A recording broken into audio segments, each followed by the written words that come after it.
I hope we won't have to stay in a barn again, he continued now. It's undignified. That barn was dry, replied Fortune tartly, and it was certainly better than the stable you were living in when we found you. A temporary arrangement, I assure you. I would have been out of there in another day or so. Edmund's voice carried not the slightest hint that he didn't absolutely believe what he was saying. But then, he was an actor by trade. Fortune sighed. The hiring of Edmund Wallach seemed to prove her father's oft-made claim that Henry Patchett was too soft-hearted for his own good. Actually, Fortune's mother had often made the same claim about John Plunkett himself. The enormous man sitting next to Edmund scratched his gray beard and asked, "But how much farther is it?" "Busted Heights, 5 miles, said Aaron, pointing to a wooden sign at the side of the road. "If you would keep your eyes open, you wouldn't have to ask foolish questions, Walter," said Mrs. Watson, their leading lady. She smiled sweetly and adjusted one of the mother-of-pearl combs that held her long red hair in place. "Sorry, Amanda," said Walter, ignoring the fact that he could not possibly have seen the sign from inside the wagon. He scratched his beard again, then lifted his derby and scratched the back of his head as well. Walter made it a point never to argue with Mrs. Watson. He had told Fortune it wasn't worth the effort, since she never listened to a thing anyone said.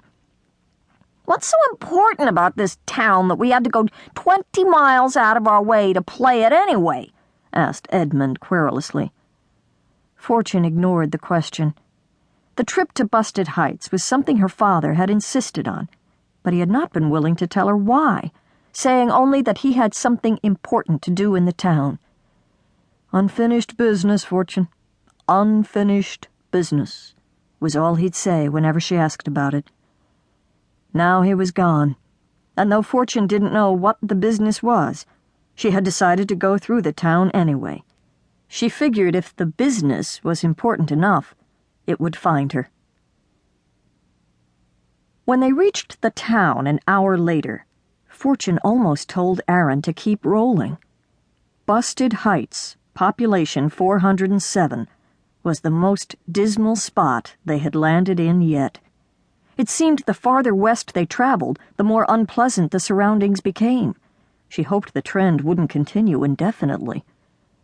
As they rattled to a stop, Fortune found herself longing once more for the gracious sophistication of Charleston and the cozy house where she and her parents had lived when they were not traveling with a show.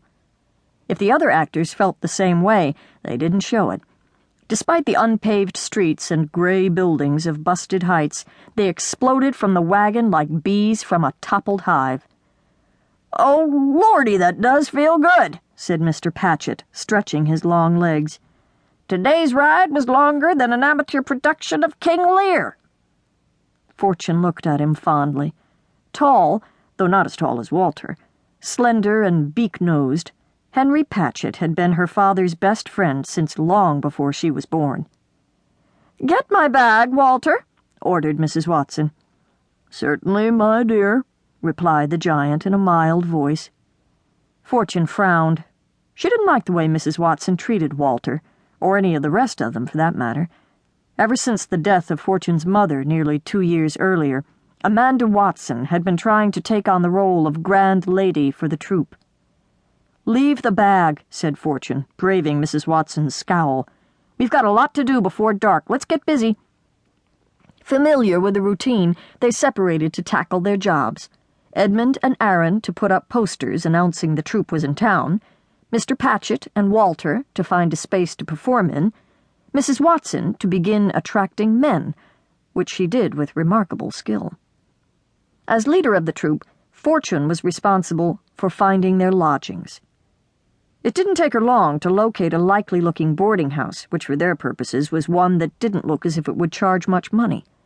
Tugging her dress slightly askew, Fortune reached up and pulled a wisp of her golden hair out of place. The moves were calculated to add to her waif-like appearance. Sometimes they helped, sometimes not. The fact that she was only 5 feet tall also helped, though most of the time she found her height, or lack thereof, wildly annoying. Taking a deep breath, Fortune marched up